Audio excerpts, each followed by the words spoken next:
Hare Krishna, Krishna Krishna, Hare Hare,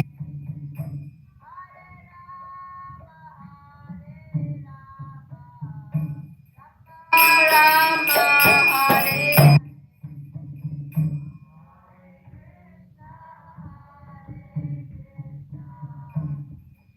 Hare Krishna, Hare Hare.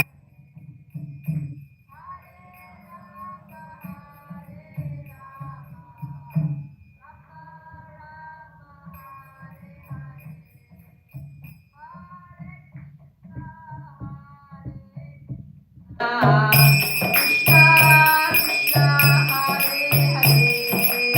Hare, Hare Rama,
Prabhupada ki, Shri Radha Murlidhar Gaur Chandra ki, all the assembled devotees ki.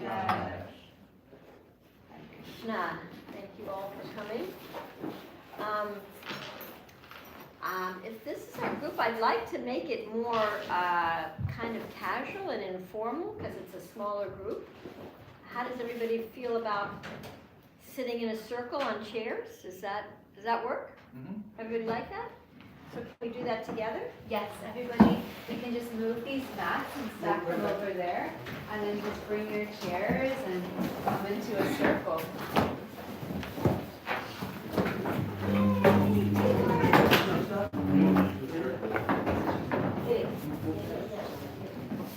I like these mats.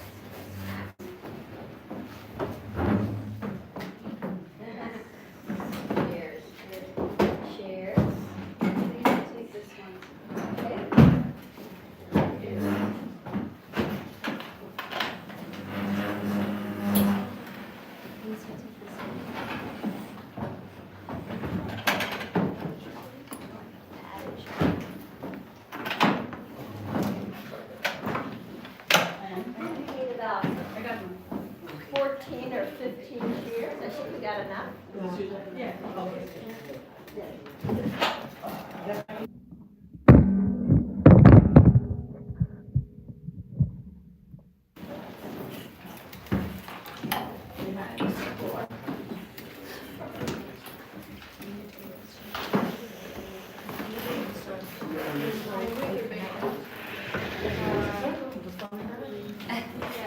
Need a few more? Yeah.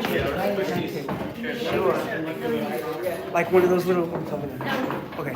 Yeah, we just put it out a little bit and also here, there's space here.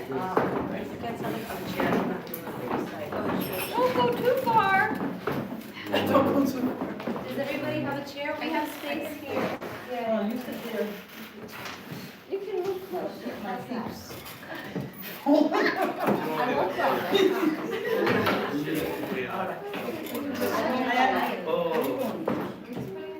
Yeah, there you go. That's a good place. Okay. Oh, this is good. We can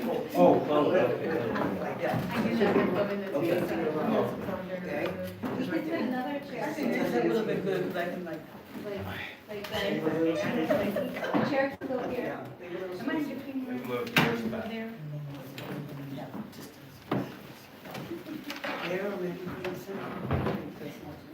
All right, you can give me a little table. This table? Can you give me a little table? There's This another one. way you guys can get around the room. Table here. Yeah. Do you need help?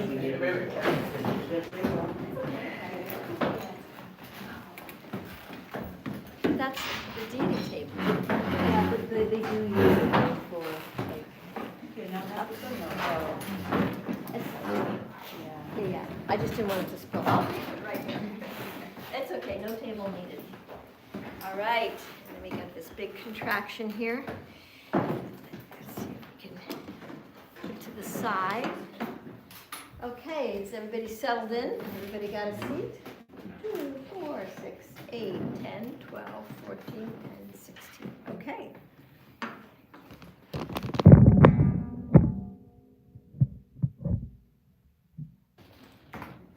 We're gathered here together to discover more about ourselves. Please help this time together to help us to connect more and understand ourselves and to see things maybe we were unwilling to see before, and to know that you're always there with us and you're here with us now, helping us to grow and learn. Hare Krishna. Yeah. So I want to connect to all of you, just myself, because we're in a little bit of an intimate group here. So if we can just go around and say your name, that would be nice. Rupesh, thank you. Srinivas, Hare Krishna. Nika? Nika. Seamus. I'm sorry? Seamus? Seamus. Yep. Thank you. Janava. Janava, okay. Gail. Gail. Radha Jessica. Oh my gosh, you're here. Yes. Raj Lakshmi, you're here, okay. Ayani. Ayani. Annie. Annie. Alan. Alan. Linda. Linda. Manu Paresh. Manu. Manu. Pareksha? What did you say? Not Manu. No, he's at Hare Krishna. Oh, Manu, Hare Krishna. Manu, thank you. Hare Krishna. Gaur Kumar. Gaur Kumar, Hare Krishna. Joseph. Joseph. Champaklata. Champakalata, and I'm Sukhavaha. I think that's my name anyway.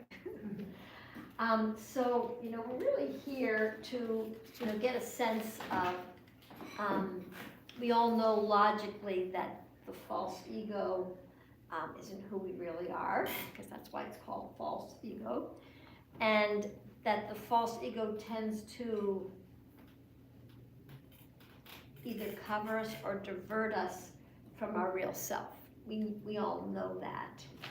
And yet, the false ego is expert at hiding, and so it's hard for us to see sometimes. So I really wanted to start with an intention.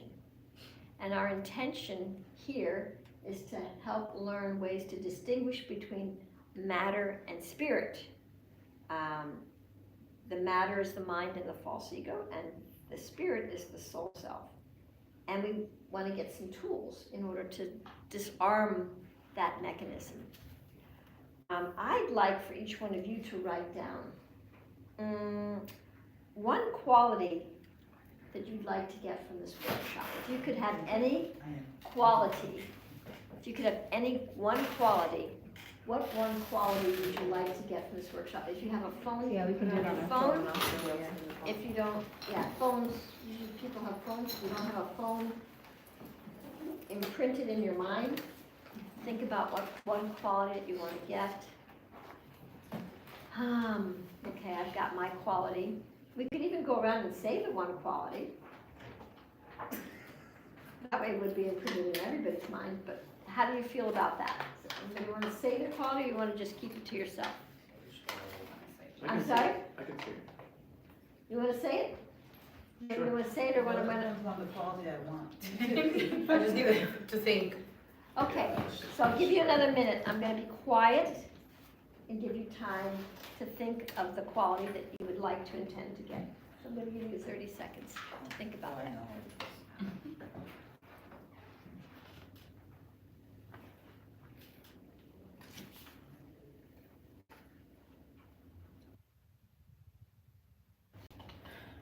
So write it down. And remember, can you join our circle if you're going to be with us? And what is your name? Mukti. Thank you for coming. Okay. We want to include you in the circle. Somebody else? Oh, we got to get another seat. We got one. But we can pull a chair Yeah, here. right here.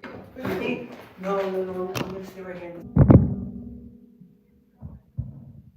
Okay, come a little closer You then. want me to go a little closer? A little bit. So we're all creating from spirit, and the intention, we each have an individual intention. We're going to create a quality, one quality that we'd like to get in the context of this seminar. So when we create something. So everybody did that. I'm thinking we're not going to go around and share. We're just going to keep it in our mind that you want to get this. So now I have a question to ask you. Why the heck do we have a false ego? Why do we have it? Why did Krishna create a false ego? Why do we have a false ego? Does anybody have any speculation why? I think it's a way of making yourself feeling secure that I am good at this, so if any bad circumstances happen, I can fall on it. But creating that over the time, it covers all over you in your life. You start developing that into a false ego. You are too wise. So, yes, Because we want to enjoy separately from Krishna and be the controller. that is the answer that's most often given. Textbook answer. There's truth to both of those things. So we'll look at both of those things. So let's think about what is the false ego. So let's think of a computer. You buy a brand new computer, okay, and you plug it in, and the lights light up, and the screen kind of lights up. But then there's nothing on the screen. What's missing? No, there's power. You plugged it in. The lights, huh? Picture. Picture is missing. There's a picture missing, but what is that picture generated from? That's Software. missing. The software. The software programming is missing. So when we come to this world, we're disconnected. We don't know who we really are because we wanted to, have a different experience. So we came to this world to have a different experience. So we don't know who we really, really, really, really are. We don't know who we are. And so, but we have to have some kind of programming. Otherwise, we're not going to be able to interact with anything. Just like you can't interact with your computer if it doesn't have any programming in it. There will be no way to access whatever is programmed into that computer unless it's not programmed into it. If there's nothing programmed into it, there won't be any way to interact with it or use it. Similarly with us, if we don't have some kind of a programming, we're just gonna be vegetables. We won't have a way to learn language, to speak, to think, to reflect, to interact. We won't be able to do that. There will be no way to communicate even the wisdom of the soul to other persons because there's no programming to have that interface. Does that make sense? Yeah, so I'd like to say that, and it's my opinion, that we understand more about the programming in our computers and our phones than we do about our own personal programming. Now, what happens when you don't know programming, just even of a simple phone? So I'll take my granddaughter. She sees people going like this, right? And she knows that when her mom goes like this, she can see different pictures. But she doesn't really understand the programming. So she'll just go, and it doesn't always do what she wants unless it's on a picture, and then she can go like that. She doesn't understand the programming. So we probably understand more the programming of our phones and our computers than we do of ourselves. And by the way, we are in this human machine 24/7. We don't use our phones 24/7. We might use them 18/7, but not 24/7.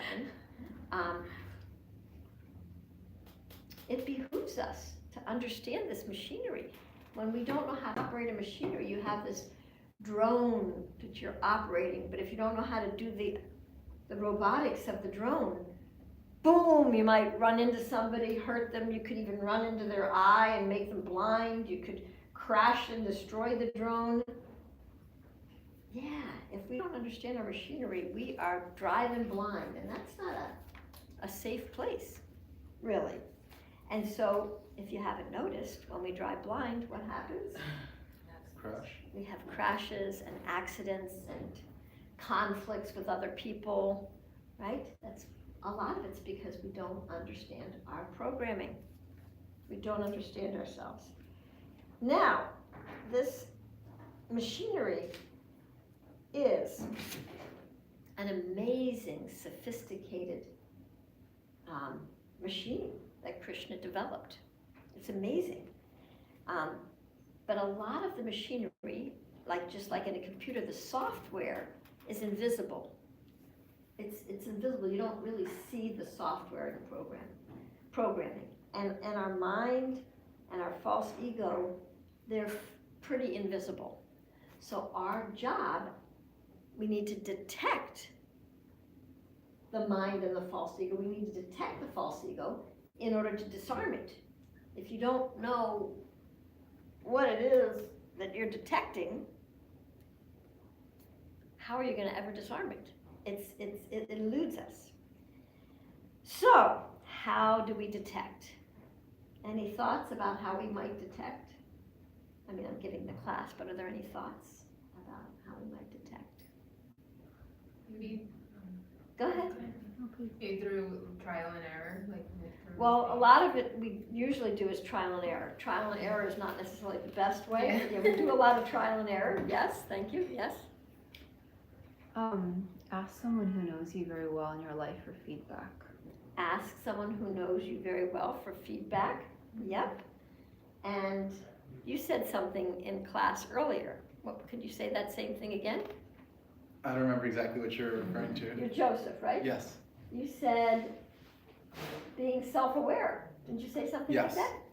Yeah, being self-aware and what was it? I guess as aware of your thoughts as they come up, aware of your. I just want to also really looking at what is our motivation. Why are we,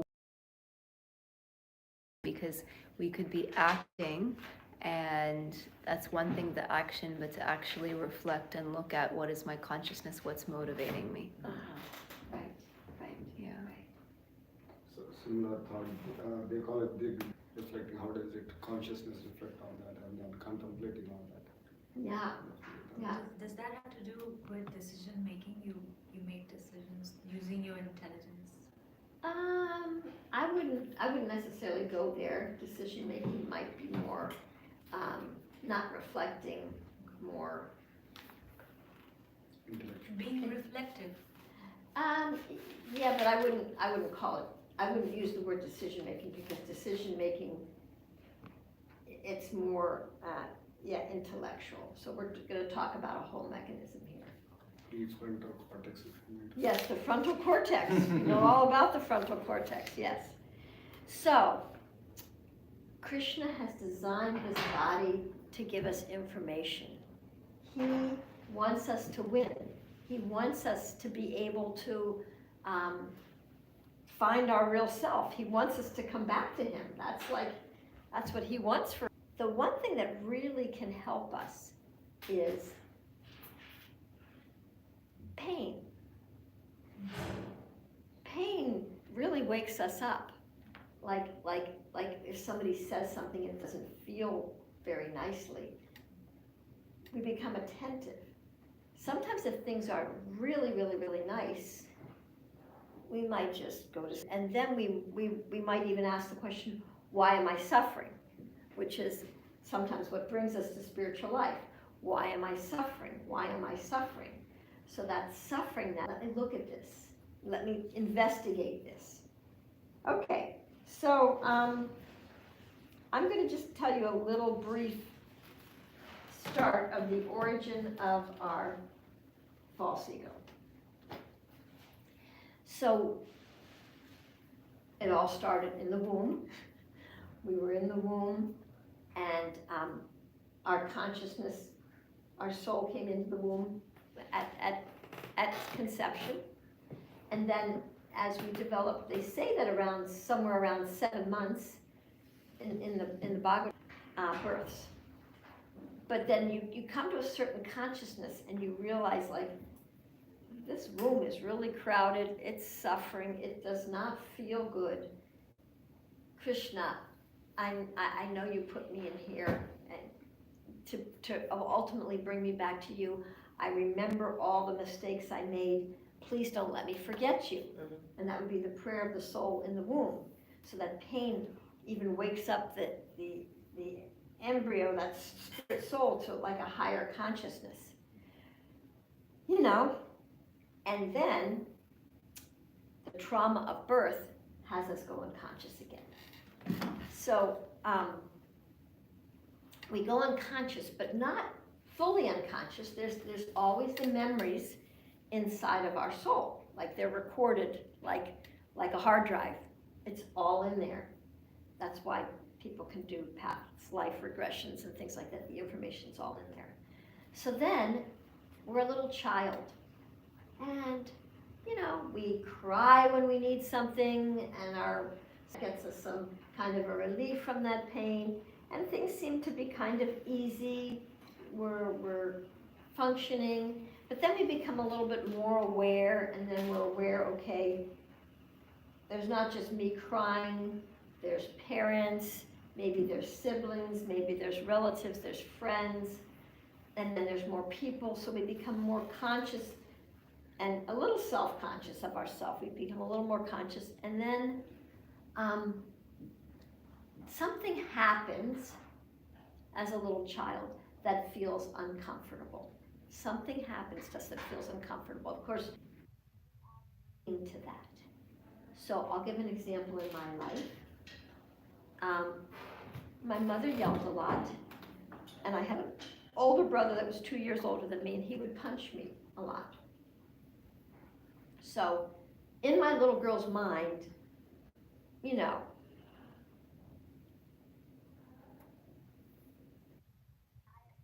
wisdom to know you don't hurt somebody that you love. And I was hurt when my mother yelled at me, and I was hurt when my brother punched me. So somewhere inside of me, this doesn't feel good. This doesn't feel like love, And somewhere inside of me, I decided that they don't love me. Why are they doing what they're doing unless they don't love me? That was the logic of the little kid. But I didn't do that consciously. It wasn't a conscious decision. Please come and join the circle if you can. You can bring a chair here, Here you go. Oh, bring your chair over here. Thank you. So I wasn't conscious of that. But when I did a lot of work on myself when I was around 47 or 48, I started to come to the realization that I felt like my mother and my brother didn't love me, but not only that they didn't love me, that there must be something wrong with me. I must be unlovable.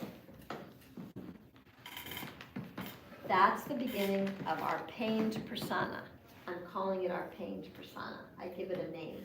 We all have a pained persona, and it really does generate from our spiritual pain that we're separated from our source. At least on the physical platform, we're separated. We're not in a spiritual world here. We're in a world that's full of duality and a lot of stress and anxiety and bombardment. We're separated, and that the soul has that pain. But that soul speaks like, I'm suffering, this doesn't make sense, why am I suffering? The soul is asking the question, but then it's interpreted through a little child's mind. And the little child thinks, okay, yeah, they don't love me, and there must be something wrong with me because they're bigger than me, they know more than me, there must be something wrong with me. That's the beginning of our pained persona, and we all have a piece of that. It's a piece of our spiritual pain as accentuated by a little child mind. Now, we don't like that pain very much. That doesn't feel very good. Nobody wants to be in pain. And so then we create a protective, preventative mechanism. Krishna created these mechanisms so that we could survive in life. Because if we didn't have these mechanisms, we would be so vulnerable, we would just die. And I'll give you an example of that. They have done studies. I don't think I really even need this. Do I? It's good for the stream. Okay, I'm sorry. Sorry, streamers. Yeah. I'm sorry. Sorry, streamers. I forgot about you. I didn't know we were streaming. There's been a study that children who have been put in orphanages and they were given a bottle and maybe changed, but they were never touched. A lot of them, they couldn't live. They didn't live through that experience like that. That loving connection is so much needed. The protective mechanisms we have as children, sometimes, like if it's too painful, we die physically or we die emotionally, and we leave our body and disassociate, and that's how we protect ourselves. When it's too overwhelming and there's too much pain, it's a protective mechanism. Some of us disassociate, some of us learn how to fight. I was a fighter, so fight, flight, or freeze. You know, we have these protective mechanisms. So these are there so we can survive, because even proving parts of us, because they give us a sense of security, like she said, like, oh yeah, I can buy love. That's what I did. I didn't feel I was lovable, but I could produce a result, and then you would, good girl, and then you would pat me on the shoulder, and I would feel momentary love of me that got me my needs, that gave me some security. However, it was rooted on and based on a pain which had an element of a lie to it, because the truth is I'm not inherently unlovable. I just felt that way. So that is like a little precursor of like how the ego system is created and developed. It's really developed to help us to survive and a protective mechanism, but then we start to think that these parts and these mechanisms are us. This, hey, man, that's just the way I am, take it or leave it, you know? You know, if you don't like it, you know, tough, you know, just the way I am. And, you know, it's not who we really are, but the more we, you know, the more we think that we are that, the more conditioned we become by that. So it really is helpful to, you know, distinguish. So,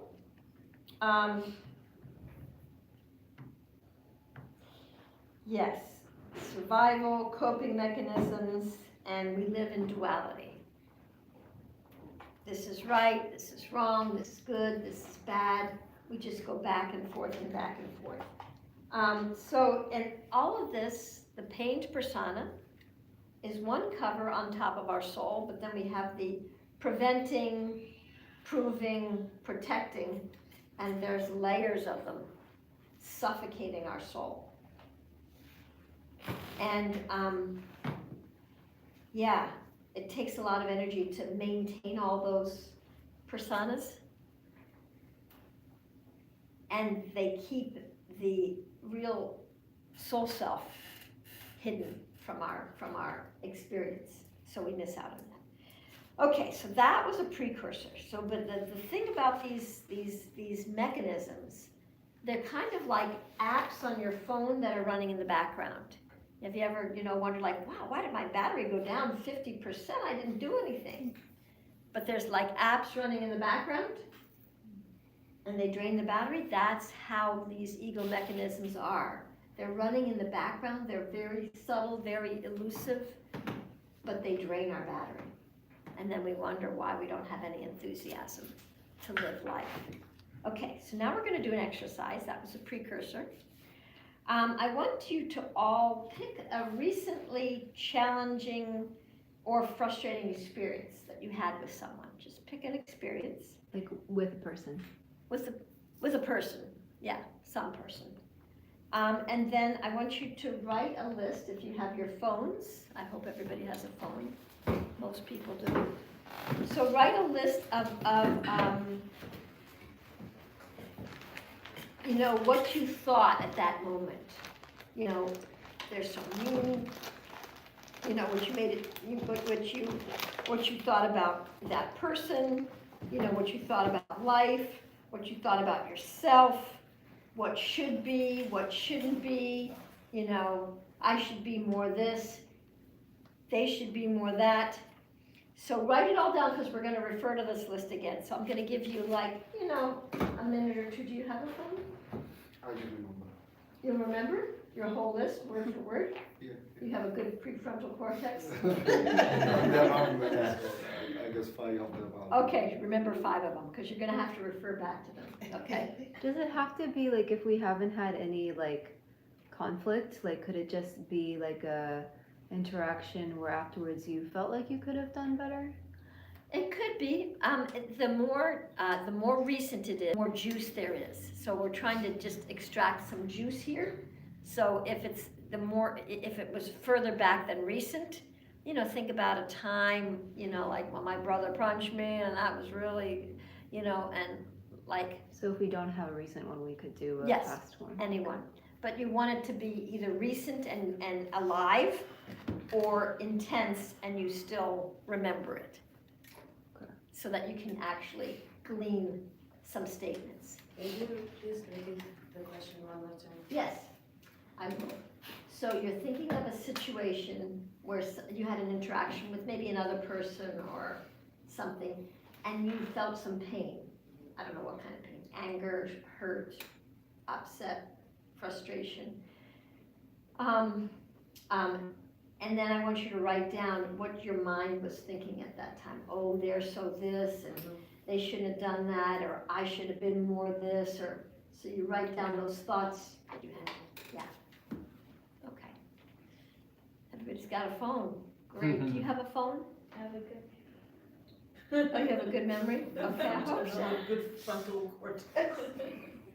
2 good frontal cortexes. Yeah.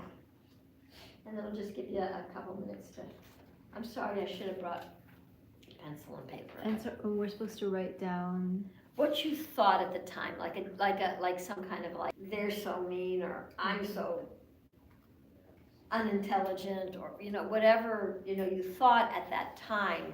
How could they do that? That's not fair, hurt, sadness, anger, frustration, or whatever you were feeling at that time. Yeah. So let's write at least 5. And if you want to write more than 5, that would be okay, but try to write at least 5 things. So I'll give you a couple more minutes to do that.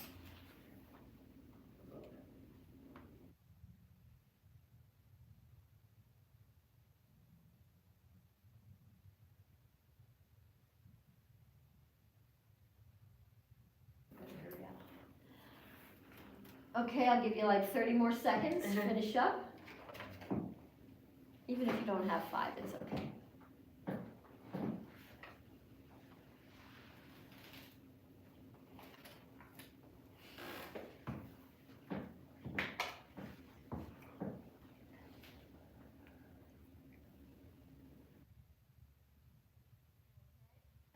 Will you participate in this?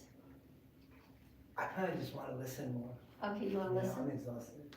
Oh, you're exhausted. Yeah, you've been running. But this is so brilliant. I love it. I You've love been everything running you're since saying. this I have something, but I'm so exhausted I can't point out a person or generalization of things. Okay, all right. Yeah. All right, so then, what we'll do is,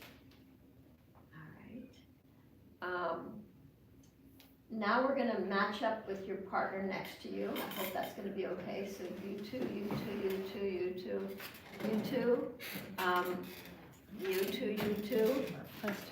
And then I can match up with you, and then these 2 guys can match up. Is that okay? So you can come and bring your chair over here. And I think you have a glass on the floor or something, so yeah. And then you two. You got it? And then you're gonna match up with him. Is that okay?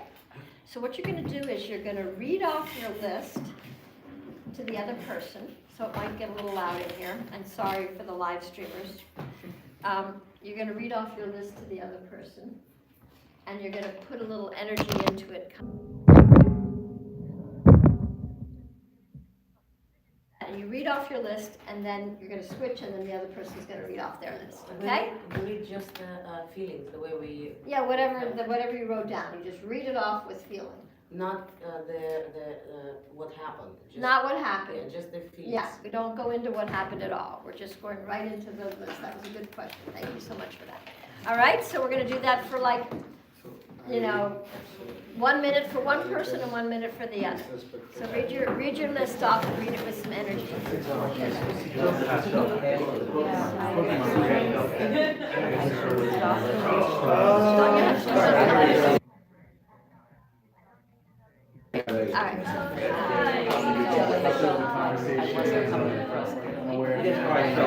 All right.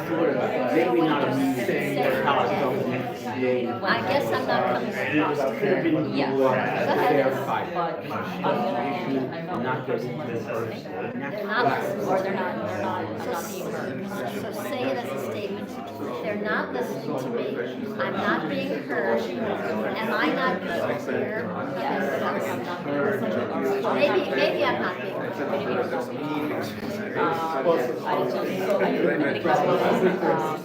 What is like part of Nobody. I mean, most people They should be telling me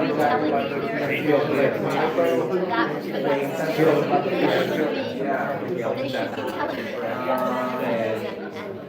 and intent. Yeah, what else?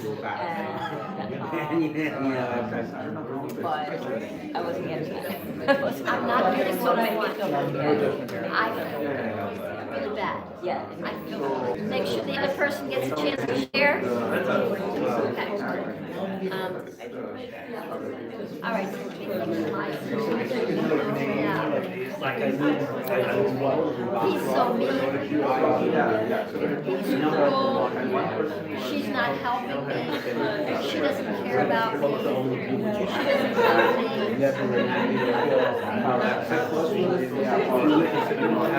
All Yeah, I don't love I'm uncared for, I'm unloved, life sucks. Yeah, which I know is probably not. All right, I get 10 more seconds to finish up. 10 more seconds.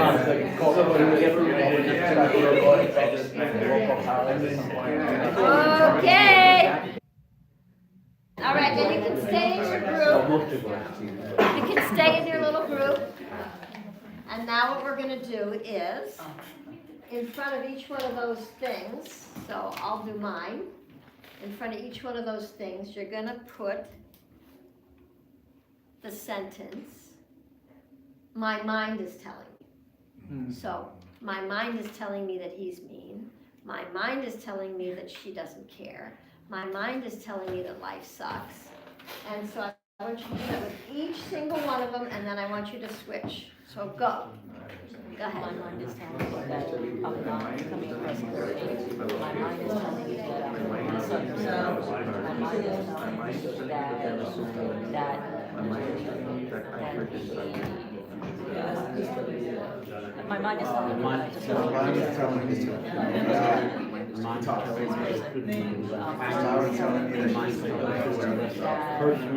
feel that it's making me feel really bad.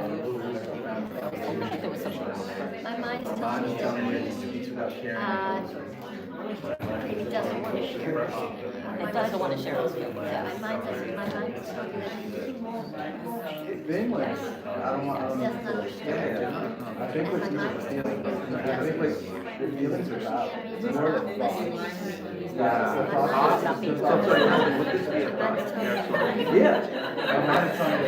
Switch if you haven't switched.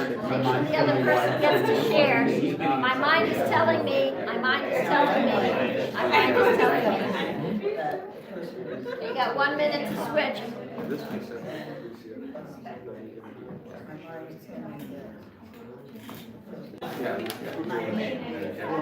Well, I always love.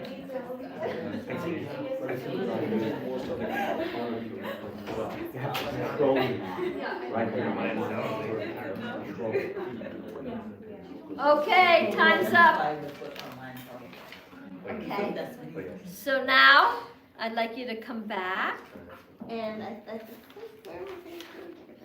that's it. Yeah, for now. So I want to hear, you can sit back. Okay, thank you. You can sit next to the girls and have him, just in case we do an exercise again. Oh, yes, Move over, okay. and then that way. Can you move over? Oh, yeah, sure. To this way, towards him. That way, if we need to do the breakout again, we got it cleared. Thank you. Thank you so much for that. All right, so now I want to hear from some of you. You know, what was your experience in that? Like, what did you feel? What did you see? You know, what did you see anything? Were you pointing to somebody, or were you raising your hand? I was moving the live stream. Okay, either of the two. You want to share, Joseph? I guess like what came up for me is like I feel like I have a pretty decent amount of self-awareness, and I felt like my self-awareness was invalidated by saying it that way. Okay, then you felt like your self-awareness was invalidated. That's interesting. Thank you so much for sharing that. Please, Yanni. I feel like we convicted about things, and then something happens, and it makes you understand that you were wrong or you misunderstood something. And so I feel like that experience whole picture. So it leaves you like much more open to other possibilities that, you know, could change things for you. Thank you. Thank you for sharing that. Any other thoughts that what you got out of that experience?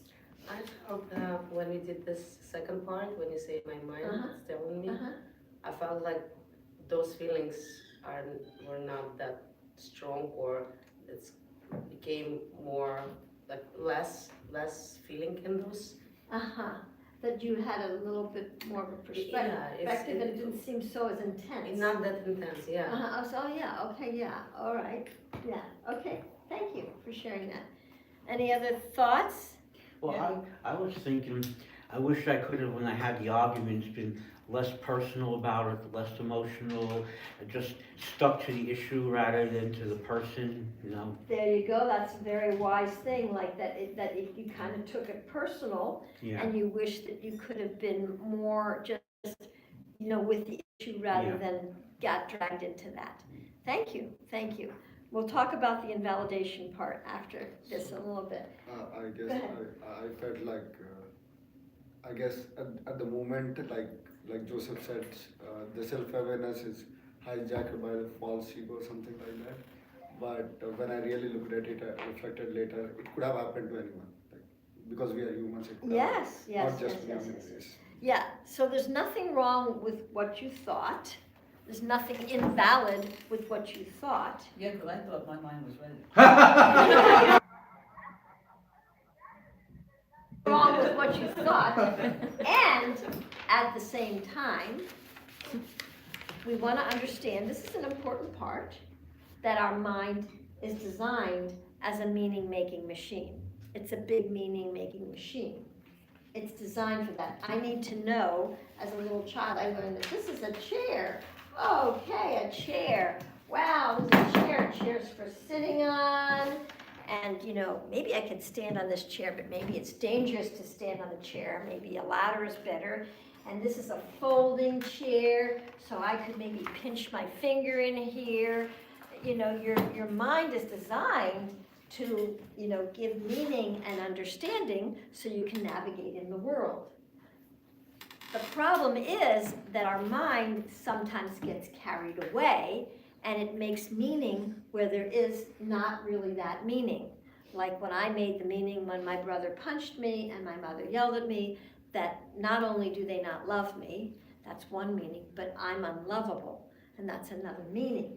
And that those meanings sometimes cage us in and sentence us for our life, and then I spend my whole life trying to prove to others and to myself mostly that, wait a minute, I think I'm okay, I think I'm not that bad, maybe I'm a little lovable, aren't I? Kind of, maybe, sort of, please? So, but then that's a lot of energy, trying to get that love. So, we want to be able to distinguish, okay, yeah, my mind is making a meaning here. Does that meaning have validity? And maybe it has some validity, but maybe I made it too personal. Maybe I did feel hurt. Okay, that's valid. And I would like to say maybe our feelings are maybe more valid than necessarily our analysis of the situation. Although maybe our analysis has some validity, we just have to be so self-aware that we can understand, what's really valid and what's not. Because, when we think that this is valid, it has some validity there, but it may not be the absolute truth. And maybe there's something more to it that I didn't see because this meaning kind of filtered my vision a little bit. Does that make sense? Does that make sense to all of you? Does that make sense? So I'd like to do another little experiment here. I'd like for you to all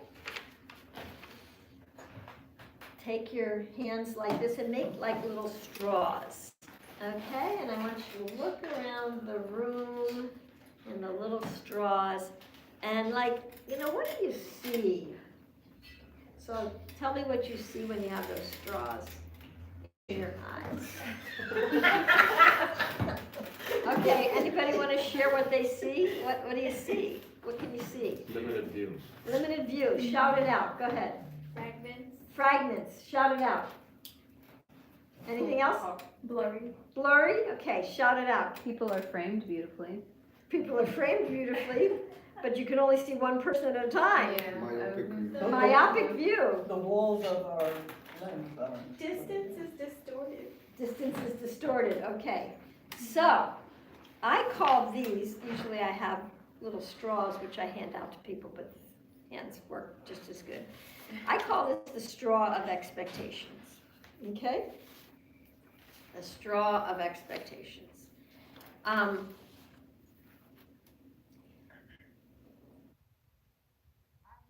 Makes meaning, and then we project it out into the world, and then we expect, okay? Yeah, my mom's probably gonna yell at me. Yeah, my mom, she doesn't love me, so yeah, okay, yeah, she doesn't really care. You know, I ask her to help me and, you know, she's reading a magazine and, see, she doesn't care about me, you know, really. So then my expectation, I kind of live into and recreate what I already believe, that I didn't know that I believed, that's unconscious to me. So, the straw of expectation really limits our perspective. And it's part of the meanings that we make when we make so many meanings. It really limits our full vision of what has really happened, what's really going on here. Well, I saw a bunch of little people, but now I realize, oh, there's 16 people in the room here, and we're sitting in a circle. I wouldn't be able to see all those dynamics with my straw of expectations. Now, in life, we have our little straws of expectations, we all have them, and then we pray to Krishna, okay, Krishna, let me do this, or give me this, and then we expect that Krishna is going to answer our prayer through this straw. Okay, well, good luck on that. You know, Krishna, could you come through this little tiny straw? So Krishna's out here, he's trying to answer our prayer over here, and up here, and over here, and down here, and we don't see it, and then we're mad at Krishna, because this is all we see. So, expectations, which are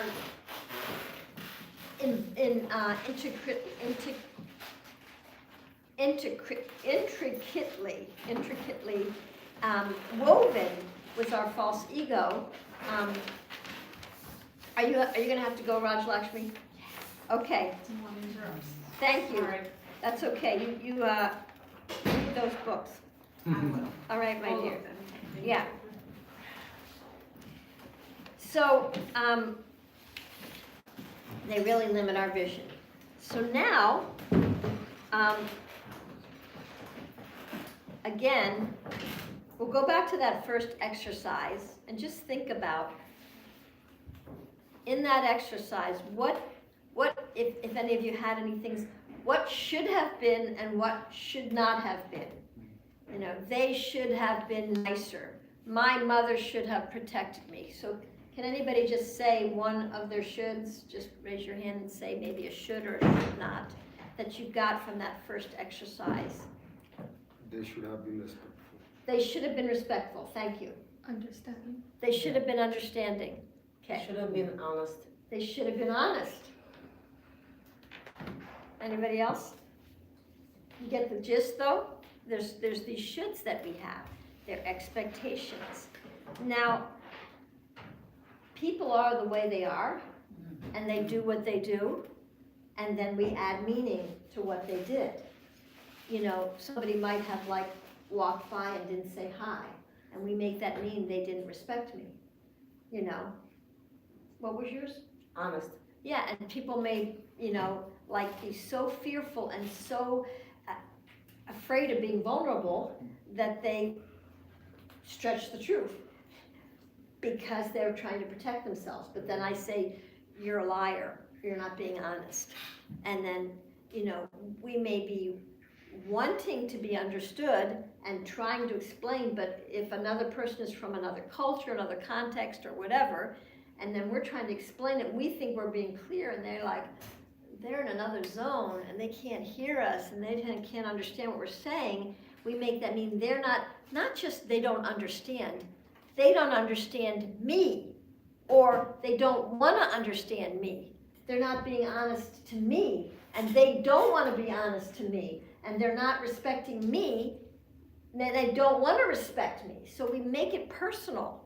We personalize it, and that really hurts. So we're kind of getting our ego involved in there.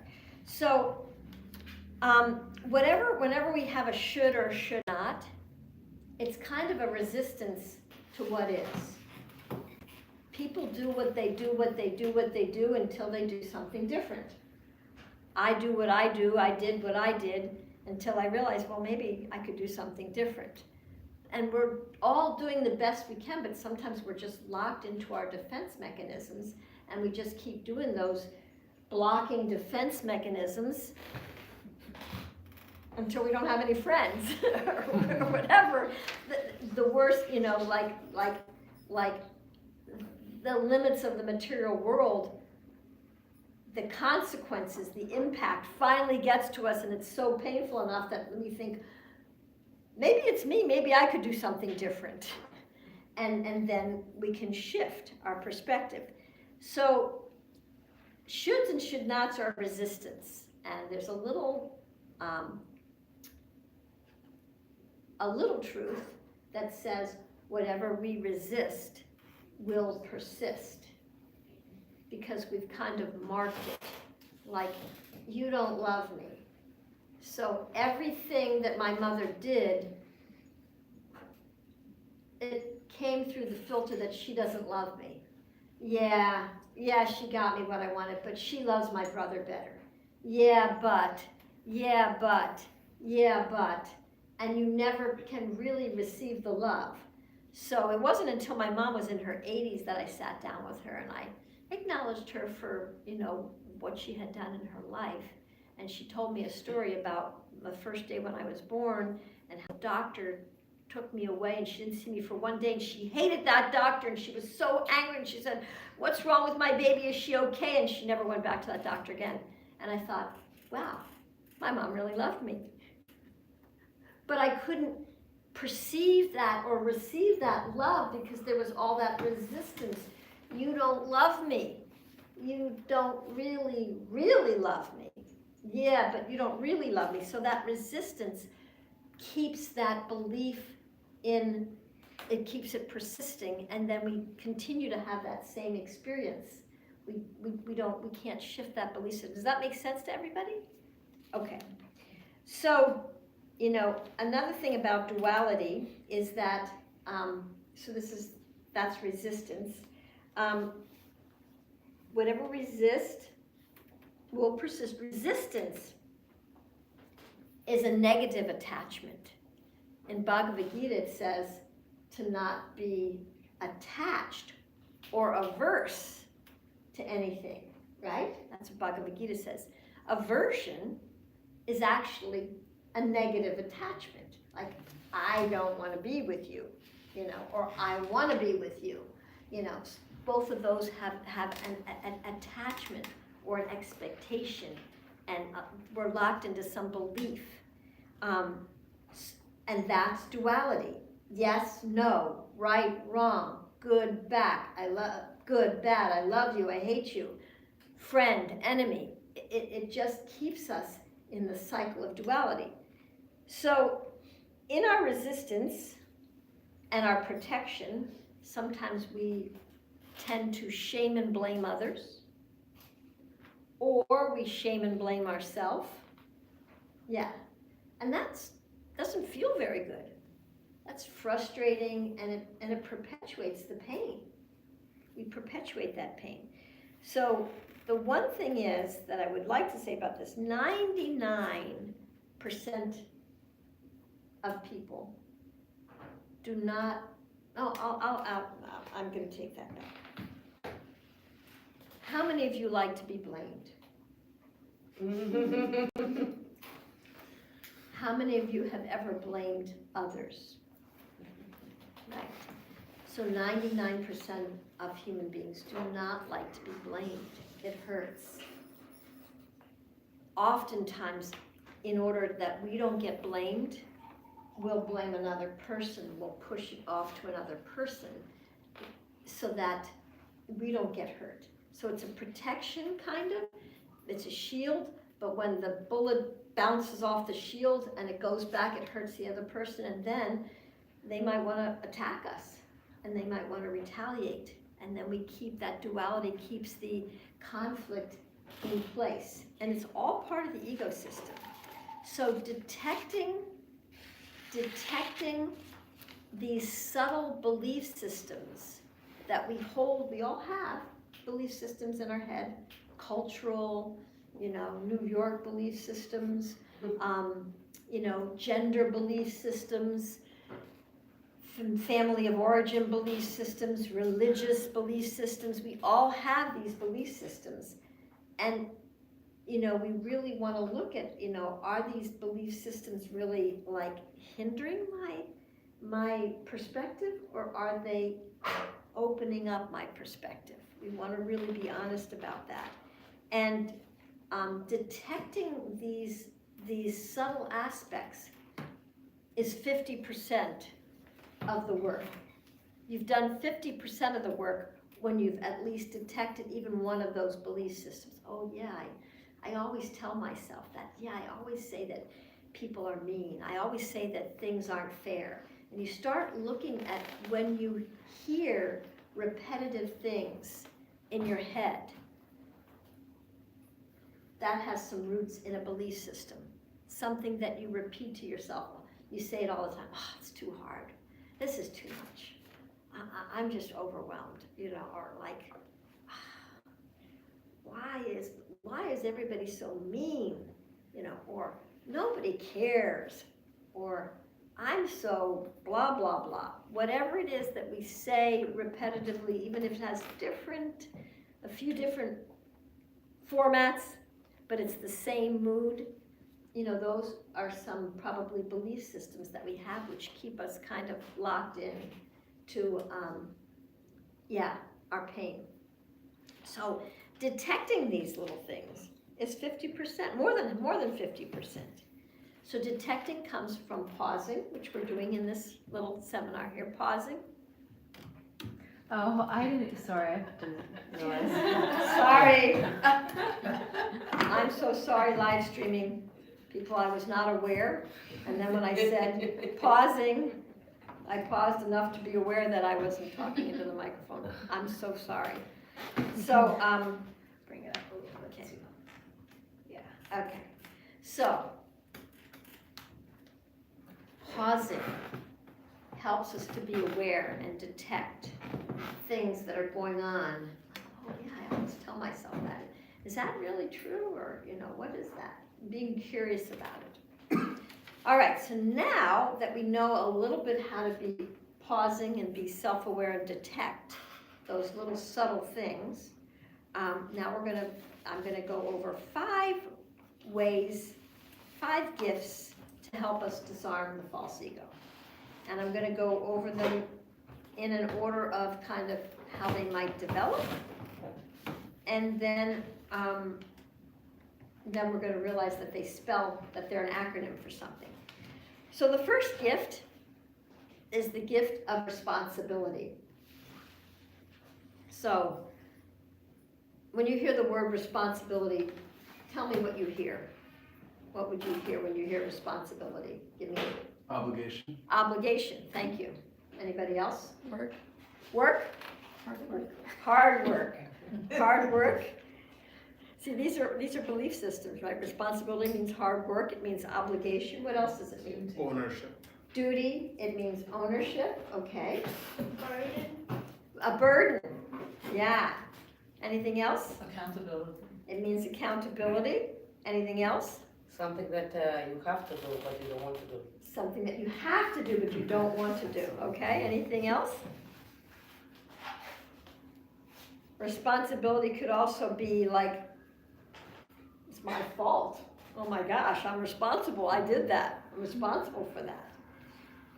So, responsibility is not blame, fault, guilt, shame, burden, or obligation. I'm giving a new definition for responsibility. You can keep your old one if you want.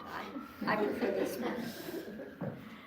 Responsibility begins with the willingness to see and acknowledge the impacts my actions are causing in the world. Responsibility begins when I'm willing to see that what I say, what I do, the tone of my voice, how I move, has impacts on others. Responsibility cannot be imposed on another, and it really can't be imposed on ourselves. That's not really responsibility. That would be more like blame and shame. Responsibility is a gift that we give ourselves, and it gives us choice. responsibility begins when we're willing to say, I have something to do with what's coming to me. I have something to do with it, something, somewhere. We don't have to analyze it all, but I have something to do with it. Now, we can't really change the cards we've been dealt in this life. We all got cards. I've got a female body. I mean, I could change that. Now we can change that, but technically we can't really exactly change that karma of, I mean, I'd have to do something. We can't really change our karma, but how we respond to it then gives us the next thing that we deal with, or gives us a liberation from what we've already gotten. So whatever we get, and then what can we do with it? So responsibility means I'm taking what I got and I'm going to use it responsibly so that it really helps me to have choice, and it helps me to see that I am having impacts on others, which then ultimately has impacts on me. So if I'm like yelling at someone and they yell back at me, well, yeah, I had something to do with that. But isn't that the same as saying I'm imposing responsibility on myself? You said that we cannot impose responsibility on ourselves. No, we're being aware. We're not imposing I should be responsible. It's not a should, it's a choice. So it's the ability to respond to certain. It's the ability to respond by choice. Otherwise, When I see the impact that I had on the world, that's not imposing responsibility. no, because you don't have to take responsibility. You can continue to have those Reactions. You can continue to do that to everybody, and say, hey man, this is the way I am. Deal with it. This is me. Take it or leave it. You don't have to take responsibility. You can choose to take responsibility. Everybody seems to be moving away from me. Maybe it has something to do with me. Maybe I could speak nicely, or maybe I could breathe. Yeah, I don't know, maybe it's semantics, because I'm thinking that, when you accept responsibility for how you have impacted the world, it sounds like. No, you're accepting. Yeah. You're accepting it. You're not imposing it. You're accepting it. Yeah, I guess I don't see the difference. There's a difference between accepting and imposition. Here, I want to give you something. Exactly. Are you going to receive it or not? You can receive it, so that's his willingness. I want to give you something. You can move your hand away, and you're not going to receive it. Does that make sense now a little bit? Accepting, receiving, accepting responsibility. It's a choice. Yeah, I chose to impose that responsibility on myself. If you want to say that, go right ahead. You can continue to use that word imposition if you want. I don't know if it feels good. Does that word imposition feel good to The you? meaning for me is the same. Okay, so then. English lexicon is pretty limited from that sense. I guess she's referring to accountability more, or maybe, I don't know. But usually in other languages, maybe Sanskrit, there are different specific definitions. Yeah, so maybe you're thinking more accountability, and you think that accountability and responsibility are the same. They're a little different. Accountability is more like, like I'm in a job and I have certain accountabilities. Responsibility is like, I want to be awake, I want to be aware, I want to be conscious, I want to be alert and attentive to what, and I take responsibility for how I'm impacting other people. Okay? All right. The next gift, you will come back, right? Yes, I'll be right back. The next gift is the gift of empathy. So we got an R, and now we have an E, empathy, compassion. Krishna has given us our inner guidance system, right? In our heart, super soul. And the warning signals we have are pain. emotional, mental, even sometimes physical pain. They alert us, something's not in alignment. You know, even if we jump off of a ladder and throw our one of our joints out a little bit, when we're out of alignment, it hurts. So, you know, the pain wakes us up. Wake up, pay attention. And pay attention to the early warning signals. So, like in a car, the dashboard has lights that show up, right? You know, your water's low, your gas is low, your oil's low, right? The lights show up. Do we kick the car and say, why are these red lights flashing? They're hurting my eyes. Do we like disconnect the wires? Like, okay, like say the seatbelt, right? Some people do disconnect the wires, you know? There's a seatbelt bell, right? Ding, ding, ding, ding, ding. That noise is really so annoying. Ding, ding, ding, ding. I'm just gonna cut that wire. Boom. Then I have an accident because I didn't want to put my seatbelt on and I cut the wire because it's like just so annoying to have that noise, and to even have to put on a seatbelt is so annoying, right? That's a choice, but it's not taking responsibility. It's not using the systems that are put in place for our safety, right? But we do that, and we do that emotionally. We cut ourselves off from our emotions. Okay, so feelings and needs are so important. Feelings, they want to tell us something, and there's something that we need that we're not getting. So the early warning signal might, I mean, it could tell us anything from we need food, to we need love, to we need to see a doctor. It depends, you know, we gotta pay attention. What is actually going on here? What do I need to pay attention to? What do I need? What is this warning signal telling me? But we oftentimes don't listen to our emotions. We don't give ourselves what we need. We don't eat what we need. We don't get enough sleep. We're not kind to ourselves.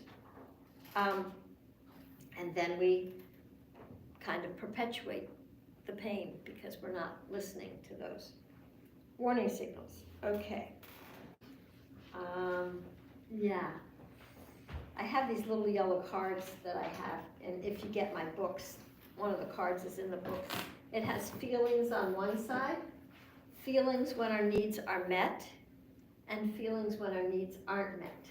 Now, generally when our needs are met, we're just happy.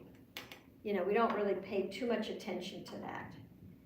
But when our needs aren't being met, anger, frustration, hurt, irritation, confusion,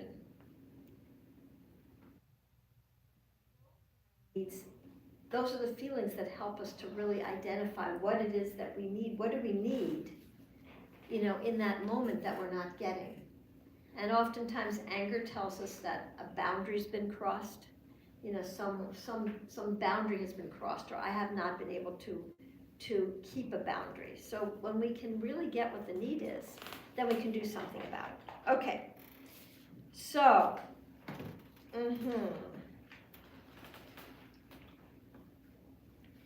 we all, I'm gonna just look at the clock here. We all want to be heard, validated, and understood. Those are common needs that we all have. So it's really good to just understand, okay, am I being understood?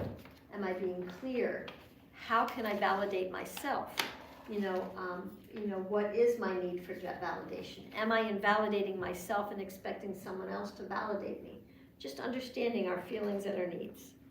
Okay, so being curious, how do I feel and what do I need? And then we can even be curious about another person. What do they feel and what do they need? When we can do it for ourselves, then we can do it for another person too. All right, so compassionate communication is really a helpful tool. I wrote a book based on Marshall Rosenberg's book about compassion, and it really, really is right on. It really helps us. It's a simple technique of being aware, not just of what we're feeling, but of what we're needing. I'm just gonna stop at that point there, because there's a lot more we could say about that. We could write books on it. So the next gift is the gift of vulnerability. Interestingly enough, we talked about that this morning a little bit. So vulnerability. So let's look at that. What does that mean? I'm gonna just read what I wrote here. So is the third one vulnerability? Yes, the third one is vulnerability, V. So, a lot of times, we become quite frustrated even with our ego, false ego mechanisms, right? Why am I so intense? And why am I so angry or defensive, or why am I so weak? Why do I let people, where we really resist that system. And we kind of fight with our own ego systems. We fight with them. It's like, why am I like that? But this fighting is actually causing more resistance, and it actually empowers those systems. Like whatever we resist persists. Just take an example of like two people fighting. It actually takes two to tango, right? So if one person is initiating some angry words, and I get triggered and stimulated and I respond back equally, or maybe I ramp it up another notch or two, I'm actually perpetuating the fighting because I'm resisting what it is that you're saying, and I'm throwing it back to you, and then you throw it back to me. Whatever we resist persists and sometimes escalates. So, so denial and blame keep our false ego covered and hidden. Denial and shame keep our false ego hidden, and denial and shame is a lot of times put on another person. We push it onto another person. We want to hide things. And this keeps the false ego locked. It keeps it alive. We keep it alive in a box, whereas if we could open up that box and shine a little light on it, right? That's the light of vulnerability. We could see, oh wow, okay, well, yeah, it's not as big as I thought it was, and maybe I can do something about it. If we're willing to look at it, we can do something about it. If we're not willing to look at it, then there's nothing we can do. That denial and shame keep it locked up. So, how do we do that? How can we be vulnerable? Well, it's two of the 6 loving exchanges, to reveal our hearts in confidence and to listen to another person confidently. That means creating a safe space, listening without judgment, not spreading what was shared to the rest of the world. That creates a lot of problems. Yeah. And so really finding a safe place, finding safe people that can hear us and listen to us and validate us and understand us, finding those people really helps us to be able to express ourselves and to be able to reflect in that mirror of the mind and understand ourselves better. So vulnerability is really important in understanding ourselves, because if we're not vulnerable, it's fine, things fine, I'm fine, just fine, what's your problem? And we're not. So vulnerability really helps us to unblock all that hidden and suppressed pain. Okay, that's the gift of vulnerability. And Krishna has really given us our conditioning. Like I said, these are protective mechanisms. And they're protective mechanisms that we designed when we were little. So in New York, in front of this very building here, there was a tree. And around the trees in New York, sometimes they have these wrought iron cages. Have you ever seen them? No. Okay, so this is wrought iron, these wrought iron cages, they're wrought iron because they know that cars can run into the tree and kill it, right? Smash it, so they're wrought iron, so the car's gonna get smashed, not the tree, right? However, on this particular tree, I noticed that the tree trunk was getting so big that the tree was growing around the wrought iron, actually, and the wrought iron was cutting into the tree. This is a real story for a tree right out here. I don't know if it's still alive, but I had to call the environmental protection to cut that protective fence. So we have our protective mechanisms that were really there to help us. So we don't have to hate those protective mechanisms. We can thank them for protecting us and keeping us safe, and yet at some point in time, we're outgrowing them, and now they're cutting into us and actually hurting us and hurting our further growth. And so becoming aware and becoming vulnerable to understand what are our protective mechanisms? What do we do to protect ourselves? And is there something else I can do now? Can I cut that fence away so that I can grow further and not harm myself? So it's a very, very vivid example, and it's a true example, and it happened right out front here. So I usually tell the story not in New York, so it's really neat that I'm right here. Okay, so that's REV. The fourth gift is the gift of integrity. And integrity is such a valuable gift. In fact, in this age of Kali Yuga, Dharma the bull only has one leg left, right? And what's his leg? What's that leg? Truthfulness. The leg of truthfulness. So if we don't have truthfulness, basically, we have no leg to stand on. Dharma the bull was able to drag himself with one leg. If we have no leg, we're stuck. We're immobilized. So integrity is vital. In this age of Kali Yuga, it's vital because it's the only leg we have left to really stand on fully. Integrity is that important. And, you know, we talk about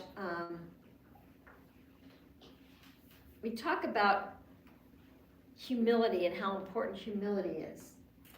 To me, I don't use the word humility because if you say you're humble, you might be proud that you're humble, and then it kind of wrecks the whole thing.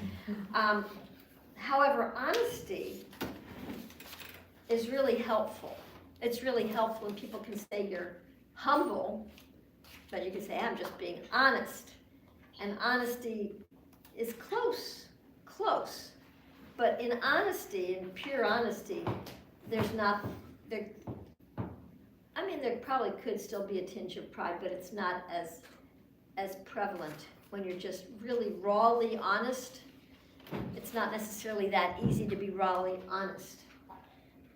And to be or pretend to be humble, you might not actually have to be that rawly honest to kind of feign humility. So honesty is, I think, very close to humility.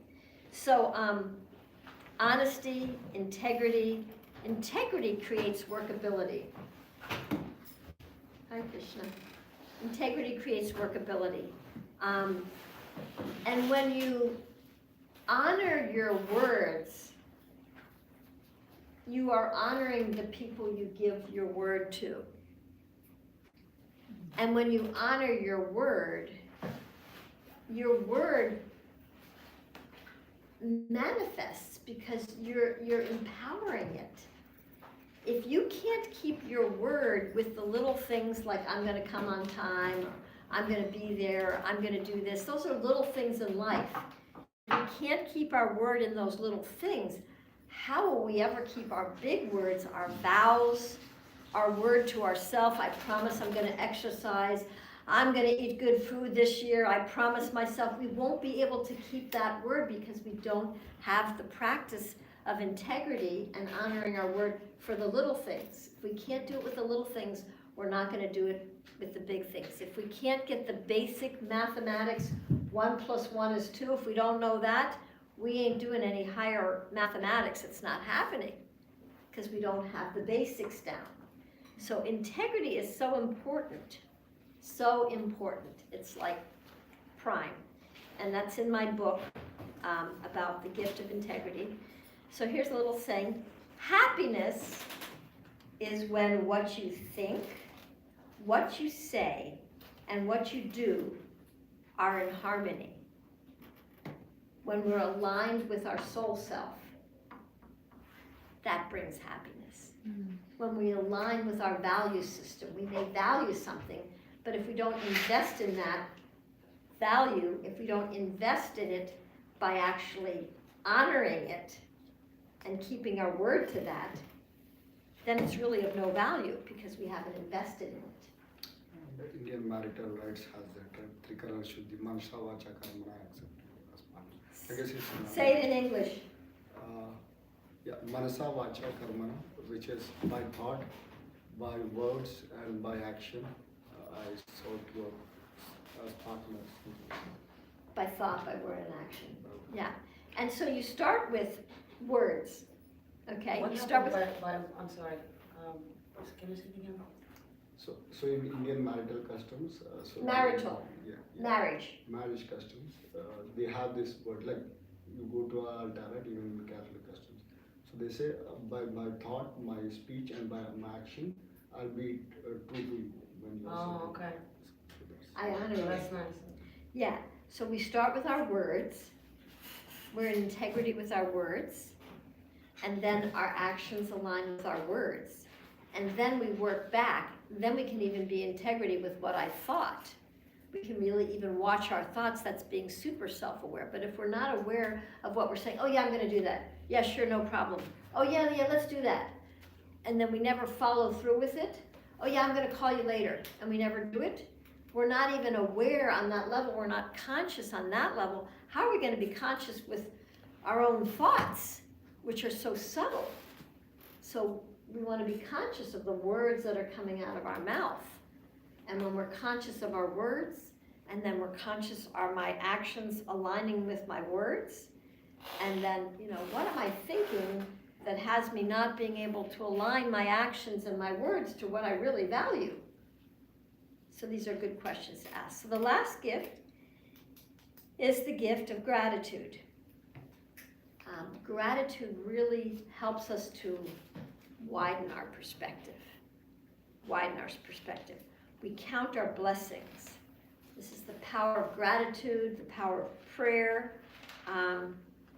We can be grateful for even our protective mechanisms, which are now obsolete. Thank you for protecting me for so many decades. And I think I'm outgrowing you. It's not that I hate you. And I want to develop some new habits. We can be gratitude for our body. We can be grateful for our false ego because we do need an autopilot system. We do need an autopilot system because we are generally not that conscious 24/7. We're not that conscious. Like sometimes when we're driving, we might be talking to somebody, but we can keep driving the car because there's a certain autopilot that plays that comes into play there. We know how to brush our teeth. We know how to walk. If we didn't have an autopilot system, we might have to learn how to walk every day. We would have to relearn how to talk every day. So the autopilot system and the memorization of the autopilot is helpful, but it has its limits. So we don't want to live in autopilot. We want to live in consciousness. So, the gifts are gratitude, G, integrity, I, vulnerability, V, empathy, E, and R, responsibility. Does anybody know what that spells? Giver, right. So we want to give ourselves a new beginning. The intention of this seminar is to give us a new perspective and a new beginning. We do have conditioned habits. We do. But we are not these conditioned habits. And we can practice something new. And in fact, we're either practicing our old habits or we're practicing something new because we're doing something at any point in time. So, what am I practicing? Am I practicing my old habits or am I practicing my new habits? And maybe the old habit is something I still do want to practice, and maybe I want to start practicing a new habit and then introducing something new into my life. So being conscious, what am I practicing? And then choosing what it is that I want to practice. That gives us newness and a new perspective. So now I want to hear from you about your intention that you created in the seminar, in this class. And I want you to think about one practice that you could take on in reality in your life to have the intention of that quality being manifest. So I want you to think for like a minute or two, what one action, what one new habit could you take into your life? Could you get into practice to help you to have that quality that you thought of in one you might practice. So think about it.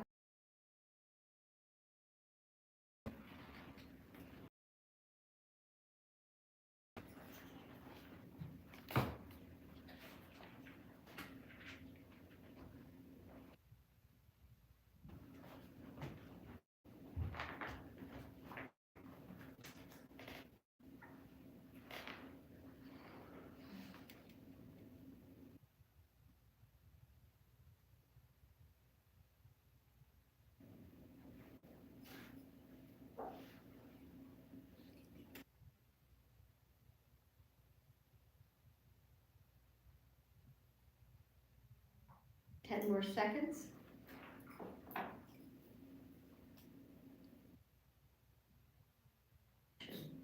You can develop it more after the class, but just one simple thing. And it doesn't have to be the perfect thing, it's just one thing. Okay? So my quality that I wanted to develop was connection. And so the action I want to take in my life more is to listen and to connect others through listening. And so I now want to listen to the one thing that you want to practice, and we make a declaration, and as we declare it out in the world, we're stating something, and then we can hold our integrity to it because we're declaring it now. We're making a declaration that not that you have to do it, but now there's a little bit more behind it rather than just a thought, oh, I'd like to do that. Oh, that would be kind of nice. That would be cool, but who knows? But we're making a declaration. I'd like to practice listening more. So what is your declaration? And you can say it like, I'd like to practice. Go ahead. So my intention was unalloyed devotion to Radha Muralidhar. Okay. So for that, I would like to practice being more vulnerable, irrespective of what situations it puts me into, because everyone has gone through this. There's 7.8 billion people. It might be harder for me, but You'd like to practice that. Thank you. Thank you for making that declaration. And you are allowed to say pass if you really don't want to say it, but we are encouraging you to say it, but we're not forcing you to say it. It's up to you. So my intention was to develop consistency in my spiritual practice. Okay. And I think from all the points that you gave us, I think integrity is, I think, what I want to use to myself. Okay. So that I stick to my own promises that I make towards that process. Yes, beautiful. And you know, it's not a perfect thing. You're practicing. Practicing, you know, when you practice an instrument, you make a lot of mistakes. Sure. So allow yourself, it's like, oh yeah, but you gotta recognize, oh yeah, that was out of integrity. Oh yeah, I wasn't being vulnerable there. But you don't beat yourself up about it. That's a tip. Okay, very nice, beautiful. So So go my ahead. intentions were to be more self-aware, Okay. self-conscious. Okay, So I think responsibility, that what I would help me with that, to just pause and just catch that moment of what is happening, what I'm doing wrong or right, and how it affects other people. what you're doing that works and doesn't work. Yeah. Let's not say right or wrong. Okay. Because it could be right today and it could be wrong tomorrow. So what am I doing, and is it helping? Is it working or Yeah. not? Yeah. But that way there's no judgment there. Yeah. Beautiful, thank you so much for sharing that. Would you like to share? Yeah, I think I'd like to practice. What was the intention, what The the quality? intention was understanding Okay, others better Okay. and through discussion and trying to understand more of their feelings and being empathetic and just to, not just listen to people, but just try to put myself in their shoes and see, try to feel what they're feeling and try to understand that a little bit more. And that's the practice. Yeah.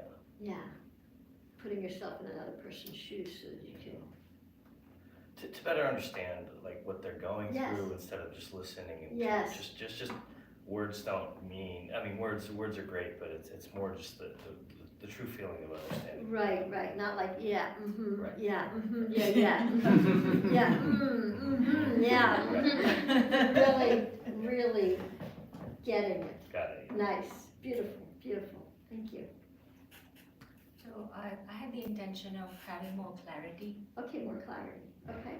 and the action I would like to practice is being more self-reflective. Self-reflective, beautiful, and what one thing would you do to be self-reflective? I guess I need more, I was contemplating again, what is the perfect, or probably a good action, the next best action to take to develop more self. So I thought of, I usually try to observe, Right, that's good. and so I'm practicing that Okay, already. all right, being observant, pausing, breathing. Just, you don't need much of a pause to be self-reflective. But usually it's like less than a second, split second, boom, you're in reaction. So just like, that's enough to interrupt the action. So breathe, pause. What just happened here? So, yeah, interrupting that. Thank you. Gail, what did you choose? I chose that I want to become more accepting of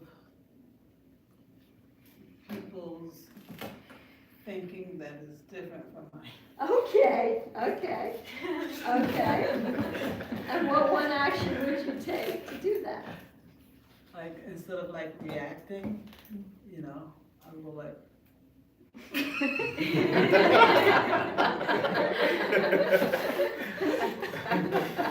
You know, I would like,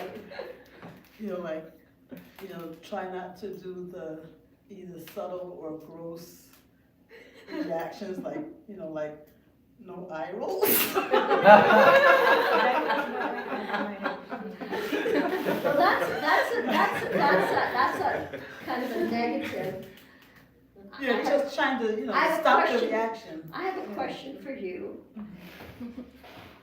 Would you be willing to practice being curious? Oh, I never thought of it like that. Like, could you explain how you got to that? Just that. Being curious and asking that question, because controlling the eye rolls, it's not gonna happen. You know, you're not gonna. Yeah, but my issue with that is, it was gonna be like, how did you come up? Right. It's gonna come out. It's gonna come It out. might, it might not. Take a couple of deep breaths and just say, how did you come to that? Change your tone, that's all, just change your tone of voice. Be a little curious. Yeah. But, I mean, it would be artificial, because, you know. Well, it might it'll be start different. that Yeah. way, but that's Right. okay. Fake it till you make it, Gail. Yeah, fake it till you make it right. That's what I had to do. I had to do that. Fake it. But be genuinely curious. Yeah. Yeah, you can be curious, like, cause you probably are wondering, how the heck did they come to that? So that there's a curiosity, just change the tone of the curiosity. Yeah. Beautiful, thank you, Gail. Please. Ian. Oh, I'm sorry, Prabhu, I forgot your name. Srinivas Prabhu, we had like the same exact reflection. I find that so funny because I had written on my list discipline, and I was thinking to myself, like, you know, in this particular seminar, like, I'm not sure how this would kind of tie into it, but I was hoping to kind of, like, that's like the main thing in like different aspects of my life. So, and then when you said integrity, I was like, that is it. Like, that is the piece that ties it together. Yeah. So I just found it funny that we had the same exact thought, but that was what I took from that. And what one action would it take to have that integrity be real in your life? I feel like one thing that I just very recently started trying to do, and that I'm gonna try to take more seriously, is like, you know, sticking to, especially in my spiritual life, like sticking to, like, even if it's something small, like something small and devotional that I can dedicate myself to every day and like keep myself accountable for. And I feel like that'll kind of spill out. It'll build. It'll. Yeah. You start small. I wanted to say something about that. It's beautiful. Thank you. My mind resists change. I don't know about you guys, but my mind resists change. And if I'm trying to implement something in my life that takes more than 15 minutes daily, my mind will really be able to convince me that I don't have enough time. If it's less than 15 minutes, I can fight back and say, look, we can do this. If it's more than 15 minutes, I might lose the fight. So I start small and just do something like for 5 or 10 minutes, at little by little, you know, or I say at least 3 minutes or something to just get it in my schedule and get it going. And then it can build on that. But again, you don't want to bite off too much, because the status quo is going to say, no, we can't do that. No, look at this. I mean, I don't know about you, but that's how it is for me. But anyway, so just little steps. And then when you get that established, then you can expand it, and then, you know, like that, and it can grow. So that's, start small, one step at a time. Thank you. Beautiful. Please. The intention that I had was to be able to be more loving in challenging situations. Okay. When in conflicting situations, when they're intense. And the one step that I can take, I guess, is to just pause, ask myself, how am I feeling, and remind myself that God resides in every heart. And I think that should be enough. That'll help. That'll be helpful. Just that pausing and reminding yourself, oh yeah, Krishna's in control. Okay, God's in their heart, and I don't know what's going on, but I don't have to, or whatever. Yeah, like it takes the oomph out of those reactions. Nice, beautiful, beautiful. Please. For me, it's just to be more peaceful throughout the day. The actions that came to mind was to be more mindful on my thoughts, as well as my feelings throughout the day. Your thoughts and your feelings, and they're connected. Because thoughts create feelings, and feelings create thoughts.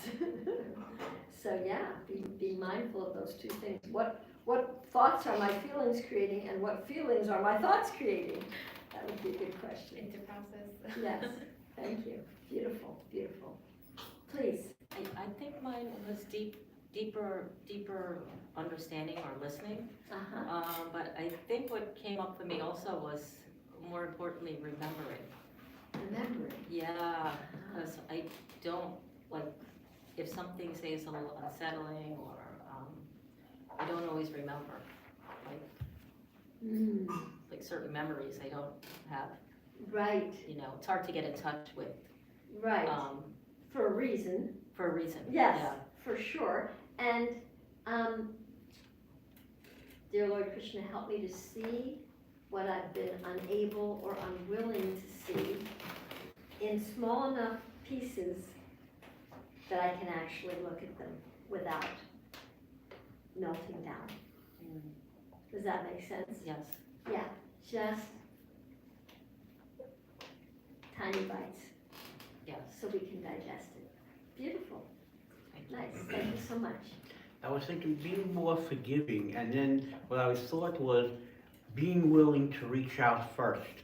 Like with somebody else, even obviously if I thought I was wrong, should be willing to apologize. Also, even if I think they were wrong, Right. still be willing to reach out so at least we could communicate, as opposed to say, you know what, I don't want to talk to you anymore, that type of thing, you know. Beautiful. Beautiful, so being willing to reach out and say, okay, I know that we kind of had a little tiff there and I didn't quite understand it and I know it wasn't really nice for either of us. Can we talk about what happened? Beautiful. That's a big step. Thank you. Please. My intention, which by the way happened to come halfway through the class. Okay, no problem. Same as yours, connection. Connection to the source. Be more connected to the source. The way I want to do that is practicing more gratitude. And I just had a reflection on the 5 gifts that you talked about. Yes. I'm surprised you didn't mention humility as one of the gifts.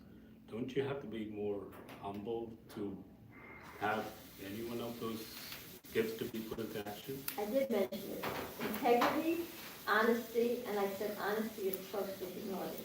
So I count the humility in there with integrity, because, I mean, if we really were in integrity with who we are, I am an insignificant, tiny part and parcel of Krishna. If I actually believed that, and I could be honest about that, there would be now humility.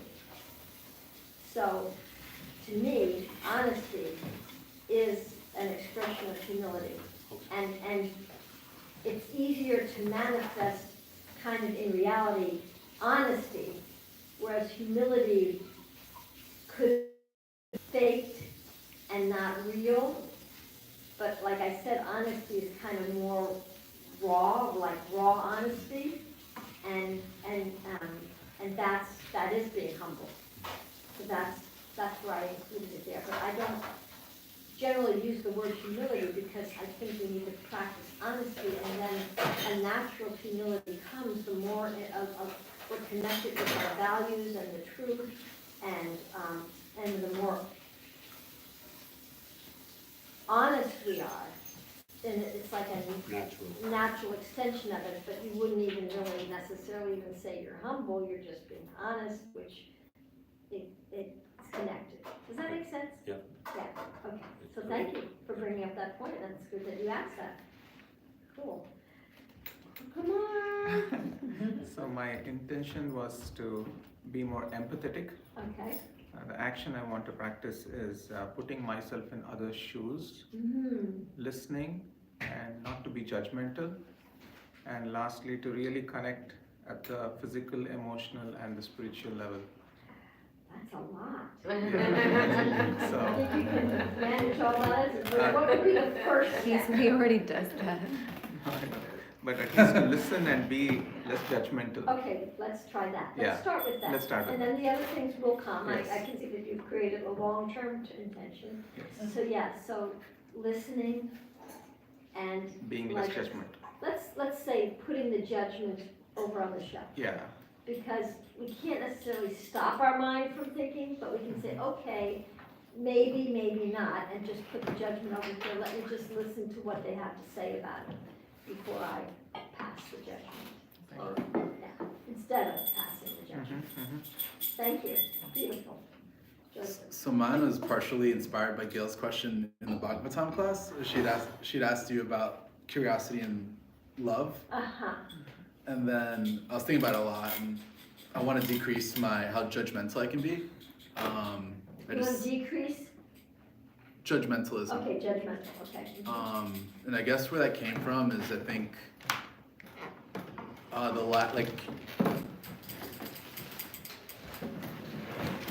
She should have really got